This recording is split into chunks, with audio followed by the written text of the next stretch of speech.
ஆண்டவராகிய இயேசு கிறிஸ்துவின் நாம் மேம்படுவதாக இந்த நாளிலும் உங்கள் யாவரையும் பார்ப்பதில் மிகுந்த சந்தோஷம்.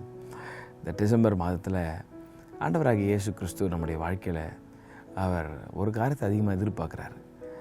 இந்த புதிய மாதத்தில் நம்மை நடத்துவேன்னு சொன்ன அதே ஆண்டவர் அவர் இருதயத்திலேருந்து அதிகமாக விரும்புகிற ஒரு காரியம், தேவ பிள்ளைகள் ஆண்டவரிடத்தில் திரும்பணும். இன்றைக்கி கொஞ்சம் யோசித்து பார்க்கலாமா? இந்த மந்த் ஃபுல்லாக ரொம்ப பிஸியாக போயிடும்ல, சர்ச்லேயும் பயங்கரமான ப்ரோக்ராம்ஸு அதுன்னு போயிடும். அது ஒரு ட்ரெடிஷ்னல் ஜோன்லேயே போயிடாமல், ஒரு லீகலிஸ்டிக் கிறிஸ்டியனாக போயிடாமல், ஏசப்பா அவன் அதிகமாக விரும்புகிறார். என்ன விரும்புகிறாருன்னா, என் ஜனம் என் பக்கம் திரும்பணும். அப்போ இன்றைக்கி அவர் பக்கம் திரும்பாதபடி இன்றைக்கி வேறு எங்கெங்கேயோ திசைலாம் மாறி இருக்குது. ஃபோக்கஸ் இன்றைக்கி வேறு எங்கெங்கேயோ இருக்குது. If you are a true believer, ஒரு ஆவிக்குரியவர்களாக இருந்தீங்கன்னா நான் சொல்கிறதெல்லாம் உங்களுக்கு புரியும்.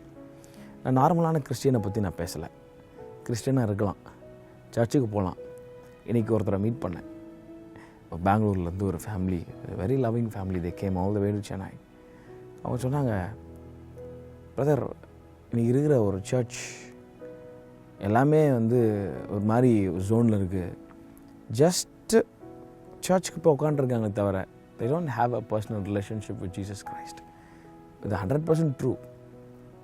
ஒருவேளை நினைக்கலாம், நான் சர்ச்சுக்கு போகிறேன் சார், நான் கிறிஸ்தவ பேர் வச்சுருக்கேன் சார், நான் சிட்டியிலே இருக்கிற மிகப்பெரிய சர்ச்சுக்கு போகிறேன் சார் சர்ச்சுக்கு போகிறோம், மிகப்பெரிய சர்ச்சுக்கு போகிறோம், நல்ல கிறிஸ்டியன் பேர் வச்சுருக்கிறோம், எல்லாம் okay. But the question is, do we have a personal relationship with Christ? இந்த புதிய மாதத்தில் நான் உன்னை நடத்துவேன்னு சொன்ன ஆண்டவர் ஒரு காரத்தை உங்கள்கிட்ட எதிர்பார்க்குறாரு. Do you have a personal relationship with me? Don't say that you are a Christian. Don't say that you are a believer. Don't say that you have a Christian name. Don't say that you are a very big so-and-so. Do you have a personal relationship with Jesus? ஓசியாவில் 14ஆம் அதிகாரம், ஓசியாவில் ரொம்ப அழகான ஒரு வார்த்தை ஆண்டவர் சொல்கிறார். ஓசியா 14ஆம் அதிகாரம் 1ஆம் வசனத்தை நான் வாசிக்கிறேன். இஸ்ரவேலே, உன் தேவனாகிய கர்த்தரிடத்தில் திரும்பு, நீ உன் அக்கிரமத்தினால் விழுந்தாய். அந்த அதிகாரத்தை படிக்கும்போது எங்கெல்லாம் இஸ்ரவேல்னு வருதோ, எங்கெல்லாம் அவன் அப்படின்னு வருதோ, அங்கெல்லாம் என்னுடைய பேரை போட்டு நான் வாசித்து பார்த்தேன். ஃபார் எக்ஸாம்பிள், நீங்கள் வாசித்து பார்க்கலாம். பென் சாமுவேலே, உன் தேவனாகிய கர்த்தரிடத்தில் திரும்பு. இன்றைக்கி ஆண்டவர் ஸ்பெசிஃபிக்காக உங்கள் பேரெல்லாம் சொல்லி அப்படி தான் கூப்பிடுறார். Son, daughter, I want you to return back to me. இஸ்ரவேலை பார்த்து சொல்கிறார். இஸ்ரவேல்ன்ற ஆண்டவரால் தெரிந்து கொள்ளப்பட்ட ஒரு ஸ்பெசிஃபிக், என்ன சொல்கிறது, ஒரு ரொம்ப நெருக்கமான ஒரு கூட்டம் ஆண்டவர். அவங்கள பார்த்து சொல்கிறார், ஏன்பா நீ என் பக்கம் திரும்புப்பா, அக்கிரமத்தில் நீ விழுந்துட்டப்பா, நீ என் பக்கம் திரும்பணும்னு நான் விரும்புகிறேன். நம்மளை உதாசீனப்படுத்தி நம்மளை தள்ளி விடுகிற ஆண்டவர் அல்ல. உலகம் நம்மளை தள்ளிடும் ஒரு துரோகம் பண்ணால், ஒரு தப்பு பண்ணால். ஆனால் ஆண்டவராக Yesu Kristu is a very faithful God. இந்த 11 மாதம் நம்மை பாதுகாத்தார், நம்மை நடத்தினார். எத்தனையோ இந்த 11 மாதத்தில் நம்ம உண்மையாக இருந்தோமா? யோசிச்சு பாருங்கள். பேசுகிறேன், நான் உண்மையாக இருந்தேன்னா அப்போ ஒரு பெரிய டவுட். நம்ம உண்மையாக இருந்தோமா? இன்றைக்கி கரெக்டாக நம்ம கன்சிஸ்டண்ட்டாக நம்மளால் பைபிள் படிக்க முடிஞ்சுதா? ஜெபத்தில் இருக்க முடிஞ்சுதா? ஒரு ப்ராப்பரான ஒரு ஆவிக்குரியவனை நடக்க முடிஞ்சுதா? ஆண்டவர் எவ்வளோ நம்மளை கிருபையாக பாதுகாத்துருக்கிறார். ஒருவேளை அந்த இடத்துல நம்ம இருந்தோம்னு வச்சுக்கோங்களேன், என்னப்பா இத்தனை தடவை சொல்கிறேன், ஒரு கமிட்மெண்ட் இல்லை, ஒரு இது இல்லை அப்படின்னு நம்ம டென்ஷன் ஏறி, பிபிலாம் ஏறி ஒரு வழி ஆகி நம்ம கீழே ஒர்க் பண்ணுறவங்களாம் ஒரு வழி ஆகியிருப்போம். ஆனால் காட் இஸ் ஸ்டில் ஃபெய்த்ஃபுல். ரொம்ப பொறுமையாக, ரொம்ப அழகாக நம்மளை இஸ் ஹார்ட் அவர் துடிக்குது. ஒன்றே ஒன்று தான், நீ என் பக்கம் திரும்பணும்னு நான் வெயிட் பண்ணுறேன். God is waiting for you. God is not searching, but he is waiting for you. உங்களை தொலைச்சிட்டு தேடுறவர் கிடையாது ஆண்டவர். காணாமல் போயிட்டீங்க, நீங்கள் வருவீங்கன்னு வெயிட் பண்ணிட்டு இருக்கிறேன். நான் மறுபடியும் சொல்கிறேன், God is not searching, is waiting. இந்த காலை வேளையில் நமக்கு வாக்குத்தத்தம்லாம் வந்தால் ரொம்ப சந்தோஷமாயிருவோங்க. ஆனால் சத்தியத்தை ஆண்டவர் இன்றைக்கி பேசுகிறார், நம்மகிட்ட பேசுகிறார். இன்றைக்கி இதை கேட்டுக்கொண்டிருக்கிற நீங்கள், நான், நம்ம குடும்பம் உண்மையாக இருக்குமா கர்த்தருக்கு? Are we faithful to God? எதையும் உண்மையாக இருக்கிறது இல்லை, ஃபேமிலிக்கு உண்மையாக இருக்கிறது இல்லை, மனைவிக்கு உண்மையாக இருக்கிறது இல்லை, கணவனுக்கு உண்மையாக இருக்கிறது இல்லை, பிள்ளைகளுக்கு உண்மையாக இருக்கிறது இல்லை, ஆண்டவருக்கும் உண்மையாக இருக்கிறது இல்லை. But you are saying that I am a Christian. ஆண்டவர் வேதனைப்படுறாருங்க. இன்னைக்கு ஆண்டவர் சொல்கிறார், இஸ்ரவேலே, கர்த்தரிடத்தில் திரும்பு, நீ என் அக்கிரமத்தில் விழுந்துட்ட. Can we take this moment, ஒரு நிமிடம், ஆண்டவரே 11 மாதங்கள் என்னை காத்தீங்க.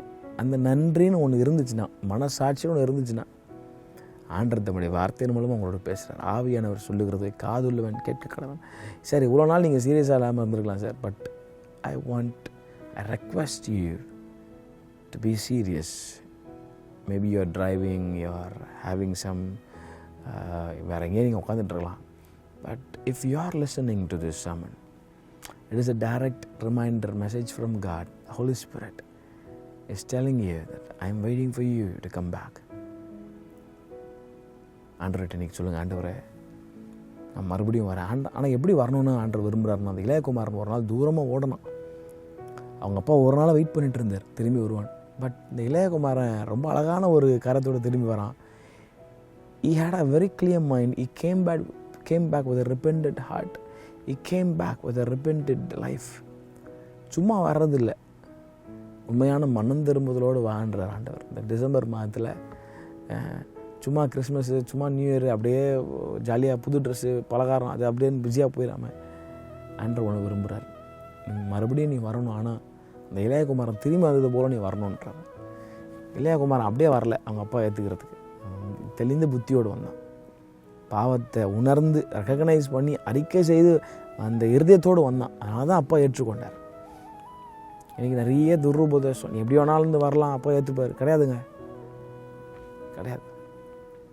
உண்மையான மனம் திரும்புதலோடு அவன் திரும்பி வந்தான் ஒரு நாள். அதை ஆண்டவர் அறிந்தார், அவனை அரவணைத்து கொண்டார். இன்றைக்கி ஃபெய்த்ஃபுல்லாக இருக்கிறோம் ஆண்டவருக்கு. God is not searching for you, He is waiting for you. திரும்பி வாங்க. With loving hands He is still waiting. உங்களை அரவணைச்சு உங்களை அழகாக தூக்கி எடுத்து உங்களை நடத்துவதற்கு அவர் ஆயத்தமாக இருக்கார்.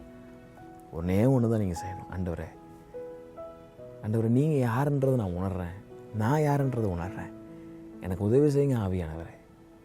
பவுல் சொல்கிறார், நிர்பந்தமான மனுஷன் நான், இந்த மரண சரீரத்திலிருந்து யாரனை விடுதலையாக்குவார். அப்போ பவுல் ஆண்டோடைய ஹெல்ப்புக்காக வெயிட் பண்ணுறாரு. If you are a believer, lift up your hands and ask his help.